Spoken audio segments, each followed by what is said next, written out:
പാലക്കാട് കോങ്ങാട് ക്ഷേത്രത്തിലെ ഉത്സവത്തിനിടെ ഇടഞ്ഞ ആനയുടെ ആക്രമണത്തിൽ പാപ്പാൻ കൊല്ലപ്പെട്ടു.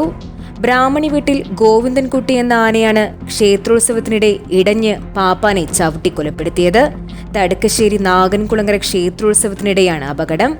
ഇന്ന് പാലക്കാട് കോങ്ങാട് ക്ഷേത്രത്തിലെ ഉത്സവത്തിനിടെ ബ്രാഹ്മണി വീട്ടിൽ ഗോവിന്ദൻകുട്ടി എന്ന ആന ഇടഞ്ഞ് രാമൻ എന്ന പാപ്പാനെ ചവിട്ടിക്കൊലപ്പെടുത്തുകയായിരുന്നു. ഇന്ന് രാവിലെ ക്ഷേത്രോത്സവങ്ങൾക്കായിരുന്നു ആനയെ ക്ഷേത്രത്തിലേക്ക് കൊണ്ടുവന്നത്. ക്ഷേത്രത്തിലെ ചടങ്ങായ ക്ഷീരവേലയ്ക്ക് കൊണ്ടുവന്ന ഗോവിന്ദൻകുട്ടി ഇടയുകയും സമീപത്തുള്ള വീടുകളിലേക്ക് ആന ഓടാൻ ശ്രമിച്ചപ്പോൾ ആനയെ തടയാൻ ശ്രമിച്ച പാപ്പാൻ രാമനെ ആന തട്ടിയിട്ട് ചവിട്ടിക്കൊലപ്പെടുത്തുകയുമായിരുന്നു. ഗുരുതരമായി പരിക്കേറ്റ ഈ രാമൻ എന്ന പാപ്പാനെ സമീപത്തെ പത്തിരിപ്പാലിലെ ആശുപത്രിയിൽ എത്തിച്ചെങ്കിലും ജീവൻ രക്ഷിക്കാനായില്ല. ആനയെ നിലവിൽ ഇതുവരെ തളച്ചിട്ടില്ല. ആനയെ തളയ്ക്കാനുള്ള ശ്രമങ്ങൾ തുടരുകയാണ്. എലിഫന്റ് സ്ക്വാഡും മറ്റുള്ള പാപ്പാന്മാരും ചേർന്ന് ആനയെ തളയ്ക്കാനുള്ള ശ്രമങ്ങൾ തുടരുകയാണ്.